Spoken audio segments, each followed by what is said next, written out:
Kalian bisa lihat sendiri bahwa di Indonesia ini telah menjadi banyak bencana. Bencana di tahun ini itu sangatlah banyak. Nah, sebenarnya kenapa sih Indonesia sering terjadi bencana alam?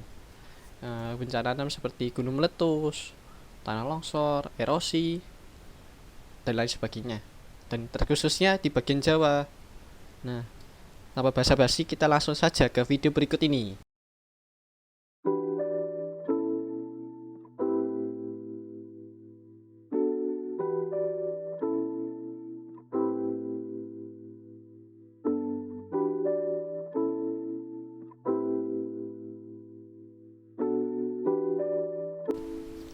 Nah, kenapa sih Indonesia itu sering terjadi bencana alam? Karena Indonesia ini dilalui oleh jalur cincin Pasifik atau Ring of Fire dan sabuk alpide. Yang kedua, Indonesia ini berdiri di atas permukaan lempeng-lempeng tektonik. Nah, lempeng-lempeng itu ada di atas lapisan cair, panas, dan plastis atau astenosfer. Nah, maka lempeng-lempeng ini menjadi dapat bergerak secara tidak beraturan, sehingga dapat terjadi tabrakan antara dua lempeng tersebut. Setelah itu salah satu lempeng itu akan menusuk bagian bawah lempeng yang lain, sehingga menimbulkan gempa. Nah, di Indonesia ini banyak sekali gunung api yang masih aktif. Ada sekitar 140 gunung, sehingga rawan terjadi gunung meletus. Nah, yang terakhir, Indonesia ini memiliki iklim tropis dengan curah hujan yang cukup tinggi, sehingga daerah yang termasuk dataran tinggi yang tanahnya kurang stabil itu adalah bakal rawan longsor. Nah, sebenarnya ada penjelasan sedikit dari Ring of Fire. Ring of Fire itu sebenarnya apa sih? Jadi langsung saja ke video berikut ini. Sekitar 90% dari semua gempa bumi terjadi di dalam wilayah cincin api. Ini berarti kehidupan manusia yang tinggal di wilayah ini secara terus-menerus berada di dalam bayang-bayang ancaman. Negara-negara yang berada di wilayah cincin api, termasuk Indonesia, Filipina, Malaysia, Jepang, Australia, dan Selandia Baru, Papua Nugini, dan negara-negara kepulauan lainnya seperti Kepulauan Solomon dan Fiji. Serta banyak lagi di negara di daerah Melanesia, Mikronesia, Polinesia, hingga ke pesisir barat Amerika Utara dan Selatan. Lantas mengapa begitu banyak gunung berapi di wilayah ini? Lempeng tektonik bergerak tanpa henti di atas lapisan batuan yang sebagian padat dan sebagian cair. Ini disebut mantel bumi. Ketika lempeng bertabrakan atau bergerak terpisah, misalnya bumi pun akan secara harfiah ikut bergerak. Banyak gunung berapi di daerah cincin api terbentuk melalui proses subduksi. Sebagian besar zona subduksi di planet bumi berada di wilayah cincin api. Lantas apa itu subduksi? Subduksi terjadi ketika lempeng tektonik bergeser dan satu lempeng terdorong ke bawah lempeng lainnya. Pergerakan yang terjadi di dasar laut ini menghasilkan transmutasi mineral yang mengarah pada peleburan dan pemadatan magma yang kemudian akan membentuk gunung berapi. Tercatat gempa bumi terparah di wilayah cincin api dan juga di dunia terjadi di Chile pada 22 Mei 1960. Gempa ini berkekuatan 9,5 skala Richter dan menurut daftar survei geologi Amerika Serikat disebut sebagai gempa bumi terbesar di dunia sejak tahun 1900. Lantas, bisakah gempa diprediksi? Sebagian besar ahli akan mengatakan bahwa sejauh ini tidak mungkin memprediksi gempa bumi. Bahkan jika terjadi dua gempa berturut-turut di dalam daerah cincin api, akan sulit untuk mengatakan bahwa keduanya berhubungan. Sebab, sebuah gempa belum tentu menjadi penyebab bagi gempa lain. Beberapa seismolog pun secara hati-hati, khusus untuk wilayah cincin api, wilayah ini secara terus-menerus berada di bawah tekanan. Ketika gempa terjadi, tekanan sementara waktu akan terlepaskan, namun akan segera mulai terbentuk tekanan dan ketegangan baru. Sehingga yang bisa dilakukan bagi orang-orang yang tinggal di sekitar cincin api adalah menyadari bahaya, mungkin bisa hidup lebih jauh ke pedalaman, membangun perumahan yang lebih aman dan tahan gempa.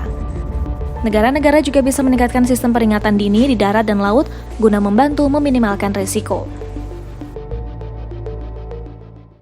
Ya, kalian pasti pernah mendengar piagam PBB, ya. Ya, kita pernah belajar juga tentang HAM dari piagam PBB seperti hak untuk mencari tempat tinggal yang aman.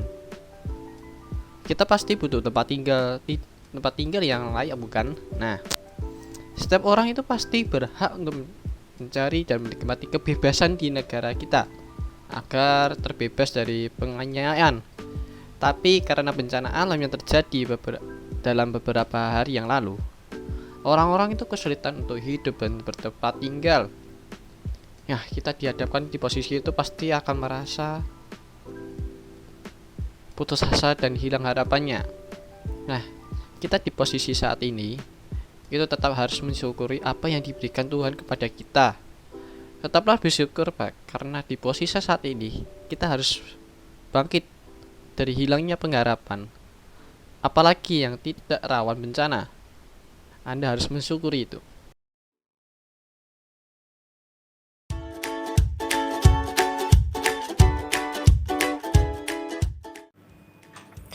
Seringkali yen bencana alam umumnya mesti wong golongke dana. Saiki zaman Covid, kita ora bisa metu lan kudu nyuda kontak fisik. Mula aplikasi kita bisa ngewangi dhewe dinggo golongke dana. Kanthi bayar Rp1.000 wis bisa ngewangi sedulure dhewe sing kena musibah. Penggalangan dana iki asli, ora ana penipuan lan wis aman, terjamin, wis diakui lan wis terverifikasi. Lan sing paling ringkes pembayarane bisa nganggo GoPay, Dana, Link, lan isi akeh lainnya.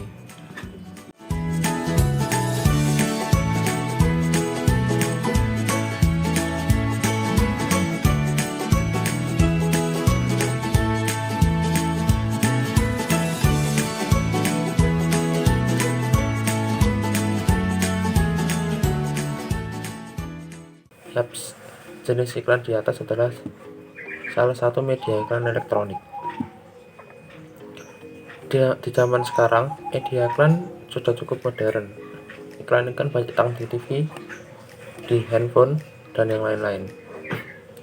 Di zaman pandemi ini,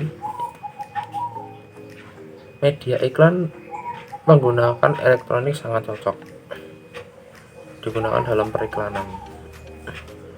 Kelebihan dari media elektronik adalah jangkauannya sangat luas, memiliki banyak orang yang tertarik melihatnya. Kekurangannya adalah biaya iklan yang sangat mahal, apalagi pada pandemi ini. Bencana selalu terjadi kapan saja.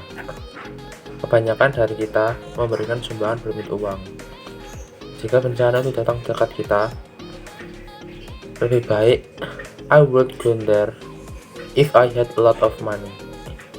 Beri support kepada orang-orang yang terkena musibah, tetapi saya harus dibantu dengan teman saya.